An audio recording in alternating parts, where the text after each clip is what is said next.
এটার জন্য দীর্ঘ অনেক দিন ধরে আমি অপেক্ষা করেছি জিনিসটাকে শুধু নেবো বলে। ফাইনালি হাতে পেয়ে তো ভীষণ ভালো লাগছে আর খুবই এক্সাইটেড আমি। কতক্ষণে জিনিসটাকে ইউজ করব শুধু সেটাই ভাবছি। তোমরাও কি ভাবছো যে আমি কি নিলাম রে বাবা যে এরকম কথা বলছে?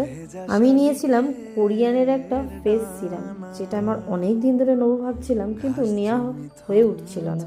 ফাইনালি জিনিসটা অর্ডার দিয়ে হাতে পেয়েছি প্রসের একটা কাজল লাইনার, যেটা ভীষণ ভালো, খুব স্মুথ, উইন্টারের জন্য তো ভীষণ ভালো একটা কাজল। আর তারপরে ভাইরাল সিরামটা যারা যারা ইউজ করেছো তারা জানো যেটা কি জিনিস। আমি তো ভাবতেই পারছি না ফাইনালি এটা আমার হাতে। খুব তাড়াতাড়ি এগুলোর কিন্তু আমি রিভিউ দেবো। প্রচুর প্রোডাক্ট পড়ে আছে বাট রিভিউ দেওয়া হয়ে উঠছে না, বাট ইউজ তো করছি। তো যাই হোক, ইউজ করে খুব তাড়াতাড়ি এগুলো রিভিউ দেবো। দেখো যে জিনিসটাকে, উফ, প্রোডাক্টটা তো মানে প্রেমে পড়ে যাওয়ার মতো। তো আমি তো জাস্ট প্রেমে পড়ে যাচ্ছি, ইউজ করে তো পাগল হয়ে যাব। দেখা হচ্ছে নতুন ভিডিওতে। টাটা সবাইকে।